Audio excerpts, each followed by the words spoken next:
Hi, welcome to Revive Group, the place to be to make the tangible connection between your business operation and its financial performance. Last time we talked about how to have a viable business, and we went over 4 alarming signs to look for in your business operation. But how about if you don't have a business yet, and you are one of those creative minds that always come up with brilliant ideas, but they don't know where to go from there? This video is for you. I get a lot of questions saying, I have this great idea and I'm so excited for it, but how do I know if it's a viable business idea? So I decided to put all I know together to bring you these video series. In this first video, I'm going to talk about what is the path to having a viable business idea and what is one of the best approaches to go about and turning that idea into a possible business. Are you ready? There is an overwhelming amount of information to digest and many actions to take when it comes to starting your own venture. The traditional approach of starting a business suggests that you should consult with your trusted allies when you come up with a business idea, write a business plan, study your competition, create a minimum viable product or MVP, calculate your customer acquisition costs, and so on. Why do I say it's traditional? Because this approach of writing a business plan looks at your venture as a linear path that starts from A and goes all the way to the end. I don't undermine any of the steps I mentioned previously, but they can come in later in the process. Why? Because entrepreneurship journey is full of uncertainties, and for you to overcome that uncertainty, you need to come up with a different path. When we come up with a business idea, we often focus so much on what we can do, if we can do it, and how powerful we can execute. And we forget to ask the fundamental question of if our offer is what our customers ultimately want. What is their pain or struggles, and what will they gain by using our product or services?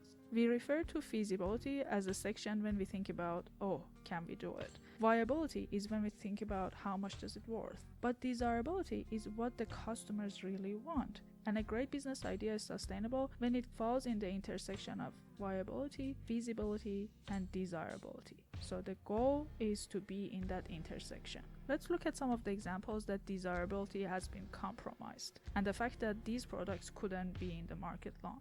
Let's look at this company called Juicero. They raised $120 million to offer a $700 cold press juicer machine, so you could have raw and organic juice at your fingerprint. But was that really a problem for the consumers, as everyone could buy a bottle of organic juice that could cost them even less if they wanted to? There was this new video on Bloomberg where there was a lady that she could just squeeze the same amount of juice out of the pocket that she could get out of the machine. So the quick lesson here is, if there is a simpler and less expensive solution, go for it. Always find ways to add value to your customers. Another example is this toaster eggs. They offered eggs that you could toast it in the toaster. Let's be honest, who wants to have a toaster that smells like eggs all the time? Now you might ask, how do I know if my business idea falls in that intersection?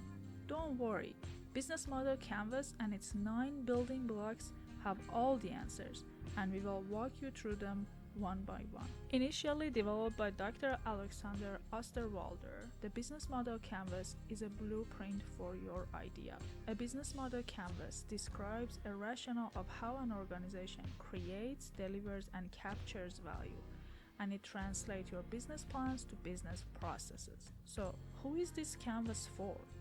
If you want to build a new business, if you have an entrepreneurial spirit that constantly comes up with new business ideas, if you want to create more value, if you're looking for alternative business models, or if you want to do a reality check for your startup that's already up and running, or if you're simply looking to replace old and outdated ways of doing business with new ones, the Business Model Canvas is for you.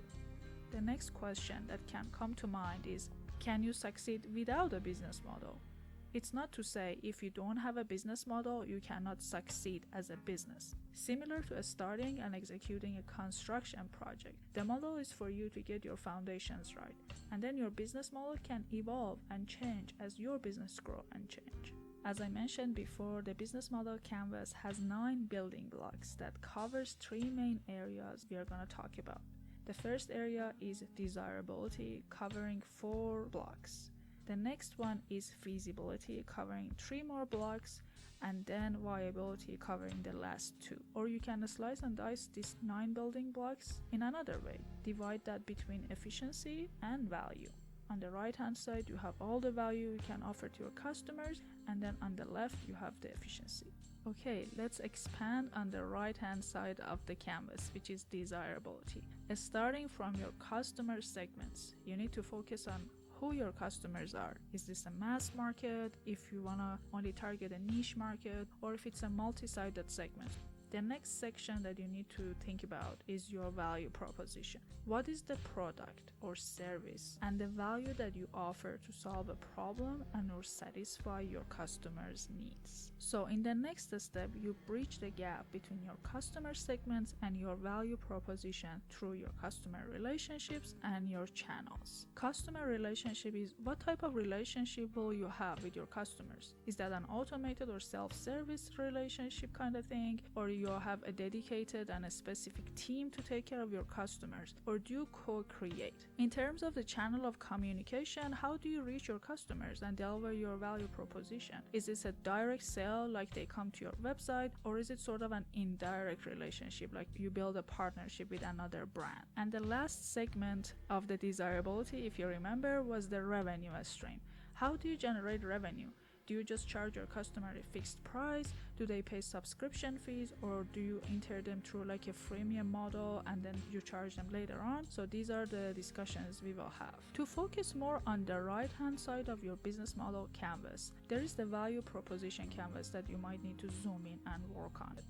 The purpose of the value proposition canvas is to ensure there is a fit between the product and the market. Okay, moving on from the right side of the canvas to the left side, you will have your key activities. What is the most important work you need to do? What are the key resources you need to make the business model work?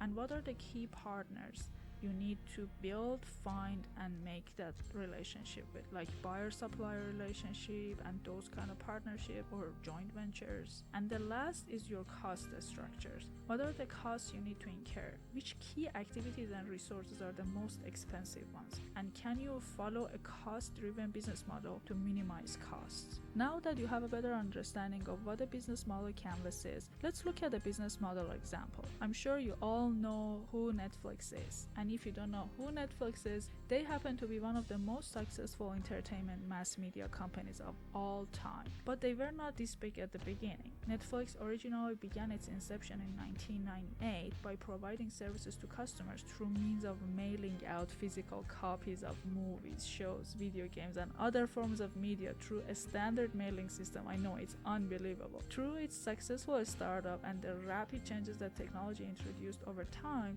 Netflix converted its business model.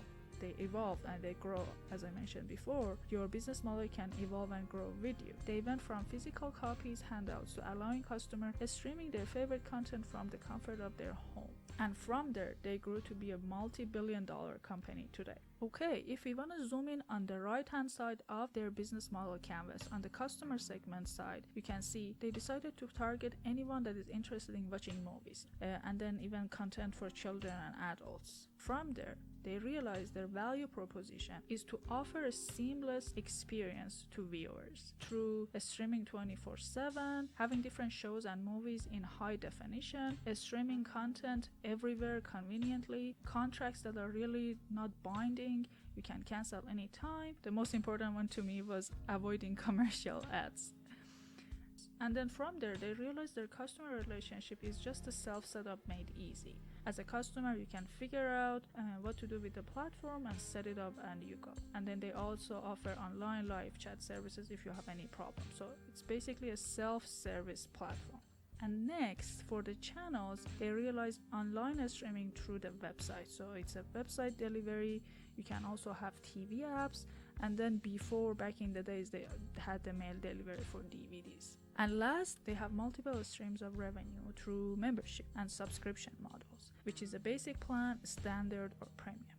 Moving on from the right-hand side of the business model canvas to the left, when we look at feasibility and efficiency, their key activities is to hire and retain, maintain and expand, produce, acquire, and license, develop its pricing strategy, and retain current customer base. So these are the activities they have to do to be able to be successful. The key resources that they need along the way is software developers, recommendation, and system algorithms. And then the key partners that they need is alliance with the smart TV companies, like Fire TV, alliance with gaming industry, TV network companies, Google and Amazon. These are the partnership that they need to be able to be successful. And last, what is the cost structure? Major purchasing rights establishment. So that's a huge cost for them. Cost of producing movies, cost for recommendations, research and development, artificial intelligence, subscription maintenance cost. I hope by looking at the Netflix example, you now have a better understanding of what a business model canvas is and how all these 9 building blocks, they basically relate to each other. They are a snapshot of what your entire business is. In our next video, we are going to talk about value proposition canvas. We are going to expand on value proposition concepts, dive deep into customer profile, and explore different ways your offer can match your customer profile. Remember, the whole purpose of the value proposition canvas is to create a fit between your customer and your offer. If you have a business idea and you are trying to figure out if your idea is viable, or if you have a business that is up and running and you want to review and refresh some of your business models, get in touch. We offer free consultation session. Until then, make sure to subscribe to our channel and we will see you in the next video. Thank you.